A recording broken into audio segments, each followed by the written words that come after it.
According to the grace of God which is given unto me as a wise master builder, I have laid the foundation, and another buildeth thereon.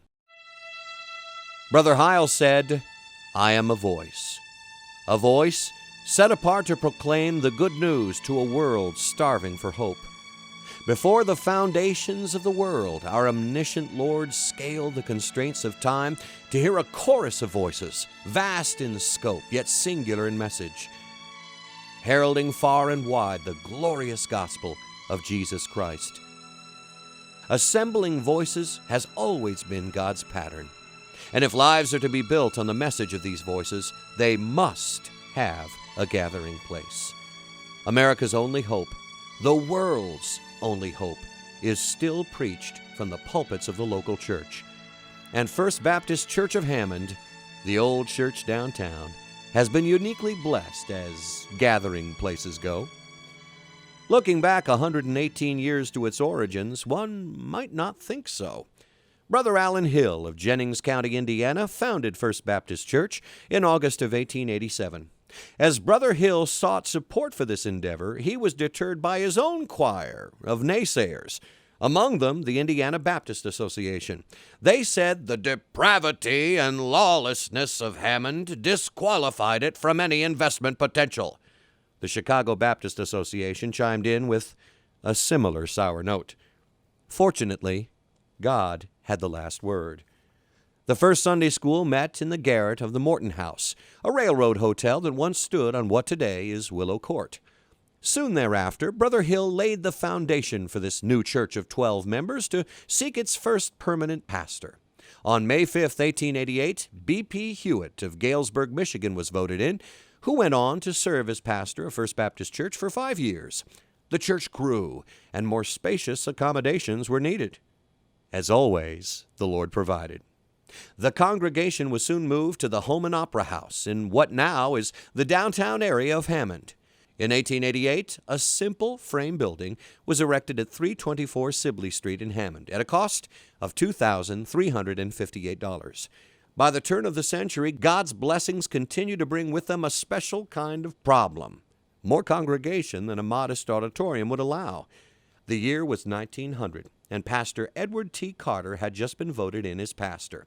At the annual church banquet on January 3, 1901, the pastor and trustees presented plans for an entirely new building, soon to be called the most commodious and best-lighted building in Hammond, and double the size of its predecessor.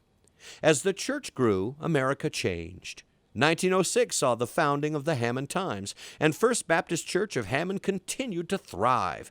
The cornerstone for a brand new building was laid on September 14, 1913, and by September of the following year, the old church downtown hosted a dedication service with a gathering of 850 souls. Year after year, faithful men of God filled the pulpit at First Baptist Church.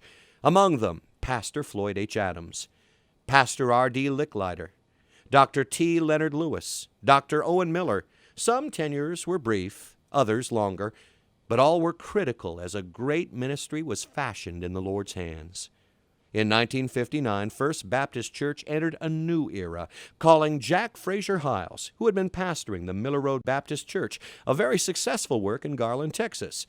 Brother Hyles was voted in on July 22, 1959, and it was not long before his zeal, his heart, his affable humor, and his unique walk with God began to inspire his congregation to new heights of service.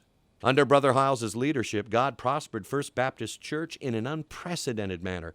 These were exciting years for the church, not without its share of drama and setbacks.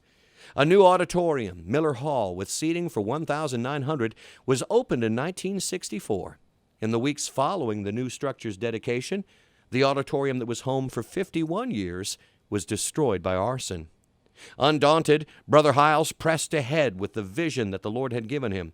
An educational building was soon built where the church with a dome once stood. In 1972, First Baptist Church was officially named the world's largest Sunday school by Christian Life magazine. God's hand was moving mightily. By 1975, the church family met regularly for several months at the Hammond Civic Center, while the auditorium was doubled to a capacity of 4,000.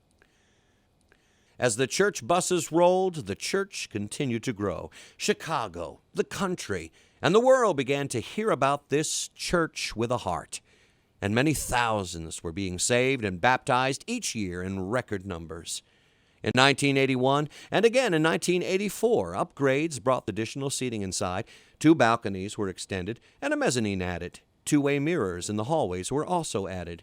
Following Brother Hyles' homegoing, Dr. Jack Scott was voted in as pastor by a 96% margin. His zeal, energy, and vision were no small indicators of what lay ahead. First Baptist Church would break exciting new ground, both figuratively and literally, including a stunning 7,500-seat auditorium that today sets a new standard for excellence. But the best of buildings crumble. That's why First Baptist Church isn't about buildings. It's about people. The people who fill the buildings.